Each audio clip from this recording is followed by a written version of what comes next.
Bonjour. Ça va bien? Oui. You gave us a meeting in this hotel, the St. James Hotel here in Hollywood. Does this place have a special meaning for you? No, it's just close to my house. Yeah? No, I like it because there's lots of imitation Tamara de Lempicas, who's actually one of my favorite painters. And I like Art Deco, which is the design of it. As far as hotels go in Los Angeles, I think it's one of the prettier ones. It's very nice. Yeah.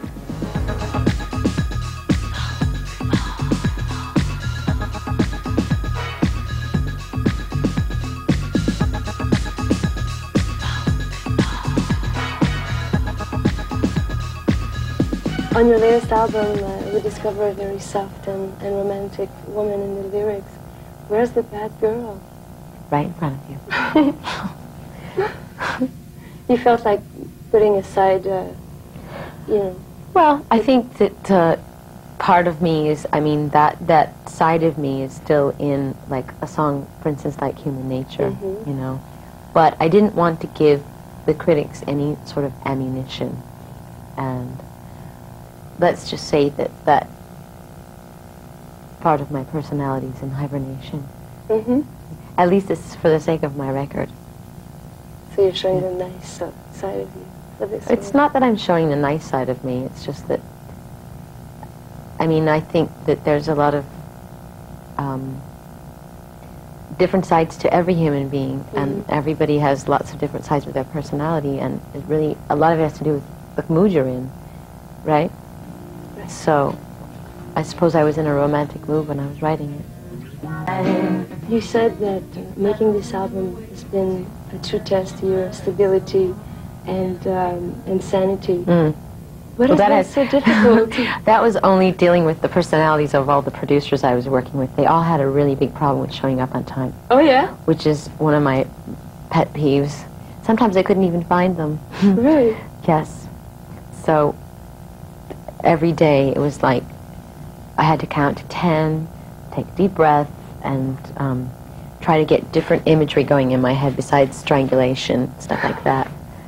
That was absolutely a reference to the working relationship I had with everyone.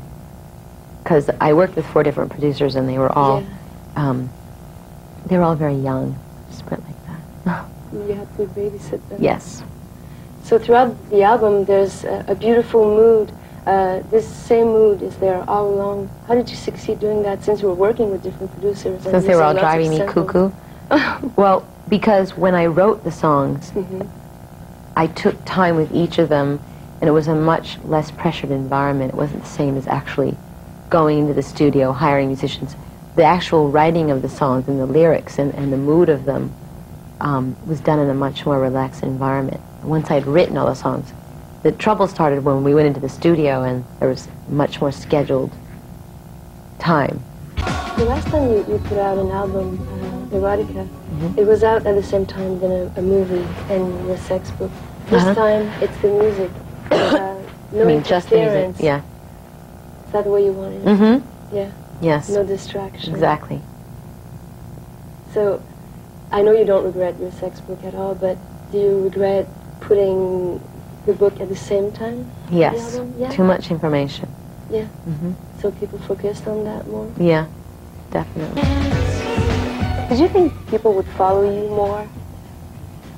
I didn't think that I knew that there was going to be people that were, to a certain extent, outraged, but I didn't think it was going to be that big, so much. I heard you say recently that you wouldn't sing anymore songs like Material Girl or Into the Groove.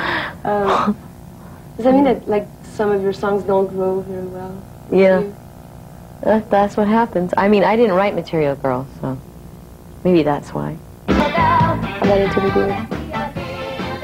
Well, Into the Groove I could probably see myself doing, but Material Girl I just couldn't. It would just be a joke. I'd start laughing and I couldn't sing it. Is it your sworn testimony that by coincidence alone you happened to date both Andrew Marsh, who died from a combination of sex and drugs, and the doctor who treated him for drug poisoning? Portland's a small city. I even dated a man who dated a woman you dated. Why is it so important for you to make it as an actress? it's important for me to be able to express myself as an actress, just like it is as a singer. And it's an art form that I'm inspired by and interested in. So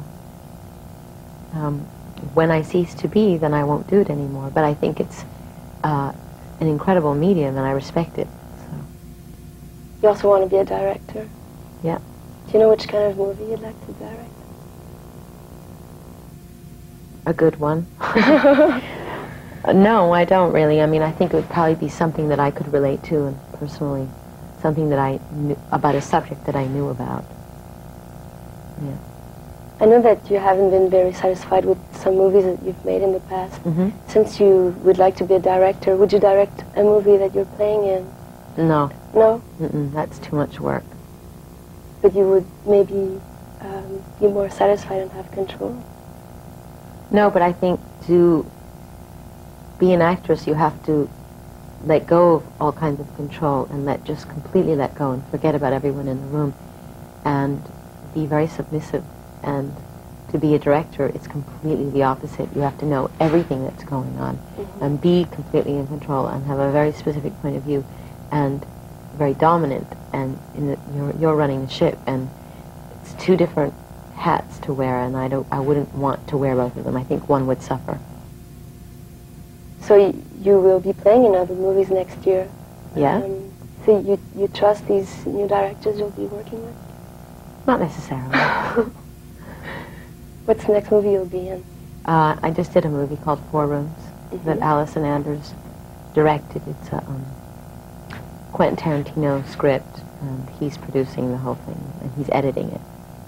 And he hired 4 different directors to direct all the segments. And so far, you should be satisfied? Yeah, actually, I think it went, I mean, the shoot was difficult. It already happened. But I think I did a good job, so we'll see. Do you think you're capable of just answering the questions put to you? I'm just trying to explain myself. You live in Los Angeles, Miami, New York. Is this place, is Los Angeles a place where you like to be? No? Why not? I'm not very inspired by it as a city. Culturally, I think that New York has much more to offer, and also Miami. And also in New York, I feel very alienated here. Everything's really spread out, and there doesn't seem to be any center of the city, or there's not a lot of art to go and see, not a lot of theater. There's just, when I'm in New York, I'm out every night. There's always something to do. When I'm in LA, I can't find anything to do. Spend a lot of time in my house. Yeah. So, yeah. And in Miami? Miami's great. Miami's like my place to escape, to get away. The Latin culture in Miami is wonderful. I love it down there.